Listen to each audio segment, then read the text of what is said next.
It was a very strong start. Al-Ahli gained many benefits from the game. He qualified for the 21st time in his history, and the 9th time in a consecutive qualified for the group stage. And of course, Marcel Koller gained many players like the Beast, a very good substitute for Ali Ma'loul, and many like Kuka also was one of the great players in midfielder, substitute for Sulaya, and many injured player in the midfield, and of course Kahraba returning back to score after 2 games without seeing the net. So there is a lot of benefits, and that was a big difference between, of course, between the Al-Ahli and the opponent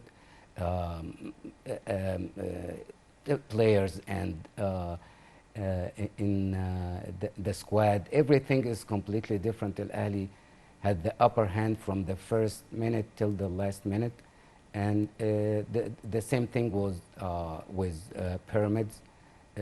Even if it's the first start for the Pyramids in the African Champion League, and of course Al-Ahli gonna build on what he gained from that game, because Mr. Koller participate 21 players in the 2 games, the first leg and the second. And so about 2 teams, 2 different teams. About 2 different teams. Yes. And actually that was the most benefit point in his in the 2 games. Yes, but one player that has not played is Anthony Modeste in the 2 games of St. George in the African Champions League, or the preliminary rounds of the African Champions League. How do you think he will be incorporated for Al-Ahli team, and his expected return? Because we know that he's not young. I think he's 35. He's French. Yeah. He's a good player. He played in Germany for many years. He played for Borussia Dortmund for the past couple of seasons. What are your expectations for such a player here in Africa, and for the biggest club for Africa nowadays? Like you mentioned, he's 35 years old, so he got experience. He Yes. played in many different games, many levels. He came from Germany, which the German league is so strong.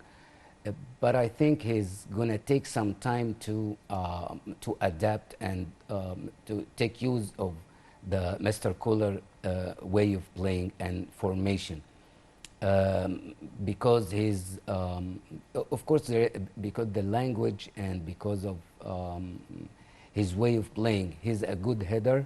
He's so fast. We saw him like a few minutes, but he's okay. He's doing okay, but he needs more time to shine, like last year when he played in the German league. So I believe he is going to take some time to take use of the way Mr. Koller play. On the other hand, before diving in the details of the games for Al-Ahli in the African Champions League, and of course postponing the game in between for Al-Ahli against Ceramica Cleopatra, how do you see the difference, the participation of Al-Ahli in the African Champions League and then in the African Super League that will be taking place over the upcoming couple of months as well? Of course, this would be more lucrative. I think the participation in such a competition would be automatically gaining Al-Ahli about $1 million. Winning the competition would guarantee Al-Ahli or any other team, I think, about $4 million in the space of a month, I think, for the African Super League.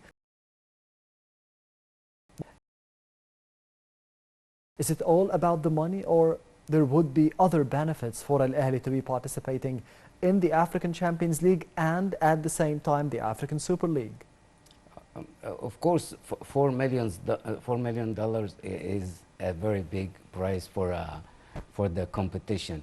it's gonna be played in like a month, within a month. Yes.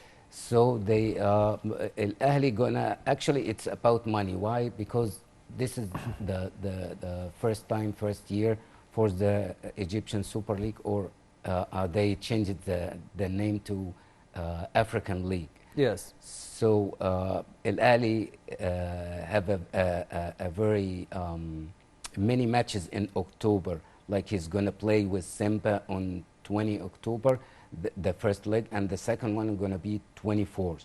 Then he's before that he's gonna play with MP in the Egyptian Cup, and El Ismaili on the Egyptian League. Yes. So there is so many games. That's why Mr. Kuller tried to use the whole squad, not only the 11 players like we saw that in many years, to avoid being tired or fatigue, and of course to replace injured players. So I think for this beginning, it's only about money till now, and if the price was less than the African League,